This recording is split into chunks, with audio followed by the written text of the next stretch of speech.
எல்லாருக்கும்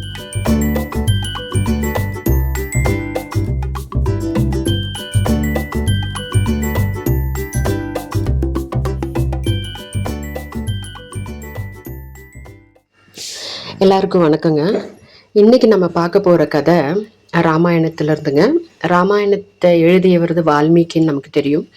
இந்த வால்மீகி மகரிஷி என்ன பண்ணுறார், ஒவ்வொரு சாப்டருக்காக பேர் கொடுத்துட்டு வர்றார். அப்போது ஹனுமன் வந்து லங்கை போய் சீதா மாதாவை பார்த்து அங்கேருந்து ராமபிரான்கிட்ட அந்த தகவல் சொல்லி, அதுக்கப்புறம் எல்லாரும் போய் சீதா தேவி அங்கேருந்து நம்ம காப்பாற்றிட்டு வர்ற மாதிரியான அந்த போர்ஷனுக்கு இவர் ஹனுமன் காண்டம் அப்படின்னு பேர் வைக்கலாம் அப்படின்ட்டு ஹனுமன் அங்கே வரார். அவர்கிட்டயே இதை பற்றி பேசுகிறார் வால்மீகி.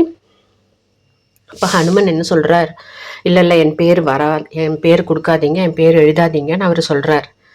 அப்போ அவர் என்ன பண்ணுறார், ஒரு நிமிஷம் யோசிச்சுட்டு வால்மீகி என்ன பண்ணுறார், அந்த காண்டத்துக்கு வந்து சுந்தர காண்டம் அப்படின்னு பேர் வைக்கிறார். ஹனுமனும் ஓகே நம்ம பேர் வரலையே அப்படின்ட்டு அவரும் கிளம்பி போயிடுறார். அவர் நேராக தன்னுடைய அம்மா, ஹனுமனோட அம்மா பேர் அஞ்சனா தேவி, அஞ்சனா தேவியை பார்க்கறதுக்காக போகிறார். அஞ்சனா தேவியும் ஹனுமனை பார்த்த உடனே வா சுந்தரா வா அப்படிங்கிற மாதிரி சொல்கிறாங்க. சுந்தரா அப்படின்னு கூப்பிடுறாங்க. ஹனுமனுக்கு ஒரே ஆச்சரியம். அம்மா இப்போ என்ன கூப்பிட்டீங்க அப்படின்னு கேட்கும்போது அப்போ தான் அஞ்சனா தேவி சொல்கிறாங்க, உன்னுடைய முதல் பேர் வந்து சுந்தரர், உன் பேரே சுந்தரர் தான் ஃபஸ்ட்டு வச்சோம், அது உனக்கு தெரியாதா, அதனால தான் உன்னை நான் சுந்தரா அப்படின்னு கூப்பிட்டேன் அப்படிங்கிறாங்க அஞ்சனா தேவி. ஹனுமனுக்கு ஒரே ஆச்சரியம், தன் பேர் சுந்தரருங்கிறது வால்மீகிக்கு தெரிஞ்சிருக்கு, சுந்தரகாண்டம்னு பேர் வேற வச்சுட்டாரு அப்படின்ட்டு அவர் பேசாமல் இருக்கிறார். அதை பற்றி வால்மீகி கிட்ட அப்புறம் ரெண்டாவது போய் சொல்லலை. ஆனால் சுந்தர காண்டம் அது வந்து அவ்வளோ ஒரு அருமையான ஒரு சாப்டருங்க. அந்த சுந்தரகாண்டம் படிக்கிறவங்களுக்கு சாந்தி, நல்ல பயம் இருந்தால் அந்த பயம் விலகும்.